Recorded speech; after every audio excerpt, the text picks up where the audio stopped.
We saw him in the ring years ago against Fernando Vargas in the fight in which Vargas won a world championship. CompuBox numbers in round 4. Diaz 25 out of 67. His connect percentage is going up. Cotto dropped to 93 thrown punches in that round, only landed 10.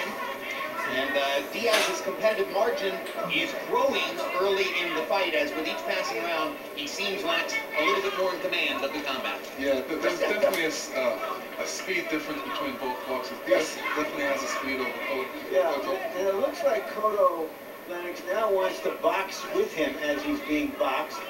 And I don't know that that's the best idea because Diaz is so much quicker.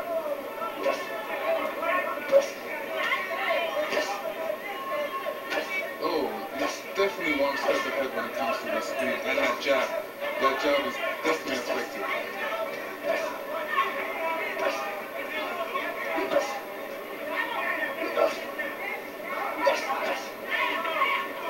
Diaz's quick hands landing more and more accurately with each passing round. Now Cotto comes back with a good body shot, another one. Diaz says, aha, I'll show you how to throw the body shot. Cotto definitely has heavy hands out there. When he throws a punch, you know, it may seem slow, but when it hits you, it's heavy. Whereas Diaz's punches are more stinging than thudding.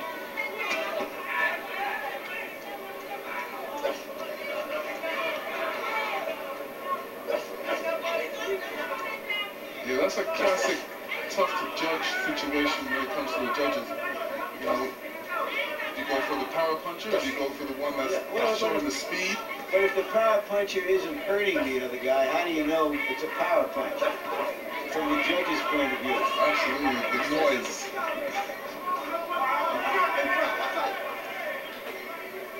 Well, that kind of subjectivity, the questions about how to score, those are among the reasons that back in the day when George Foreman was sitting where Lennox sits, he used to always say, jab. If you have a jab, the sport gets a lot easier. Yes, definitely. Look at Diaz throw the 5-punch combination.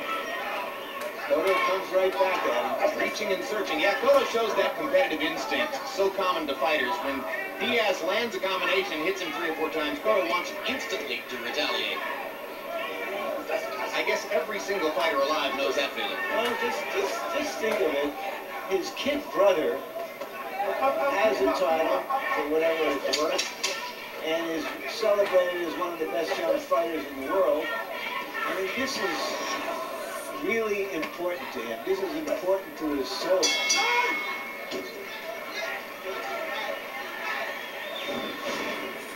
Cotto showing stern resolution, but Diaz has more technical skill. And here is Floyd Mayweather. Speaking of technical skill, the #1 pound-for-pound fighter in the world arrived about 20 minutes ago. He has been exceedingly relaxed in the build-up to the fight. All you need to see is the smile right there to understand how comfortable Floyd Mayweather is amid the big fight atmosphere.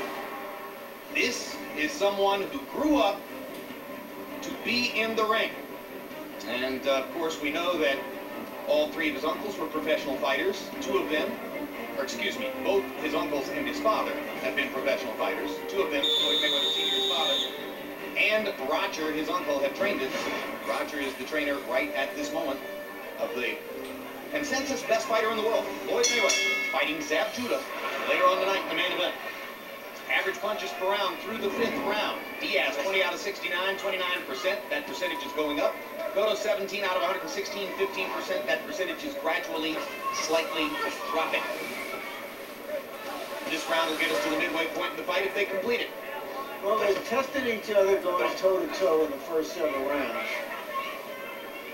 Now they're looking to fight a different kind of fight, modifying what they did. You know, because of the difference in the 2 fighters, and most particularly because of all the promise Diaz shows with his hand speed and his technical skill. We've talked about power over and over.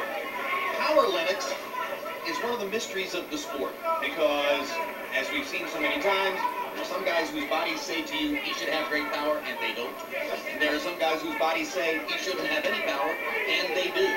You were a great power puncher. Did you think it was about your sheer strength, your leverage, your timing? What was it? I think it was just the speed of my hands and the weight of my hands. That equals power. And you know, some boxers can generate a lot of power, some boxers can't. And some, you know, you get all kinds of different boxers out there. Some boxers that can take punches, and some boxers that can't take punches. James Toney with middleweight sized hands. Impossible ever to throw a real heavyweight power punch with those hands? Yeah, but, you know, he can throw some punches that can sting you.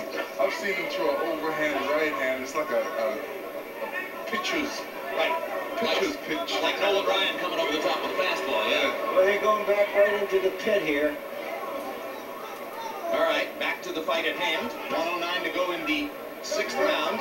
And they move back to the ropes to trade shots.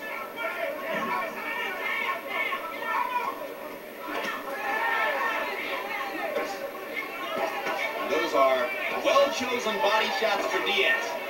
Body, body, body, body, body. Not a single punch upstairs in this sequence by Diaz except for the uppercut right there. But Cotto has come back with energy in this round. It might have looked like it was fading, but he is fighting back.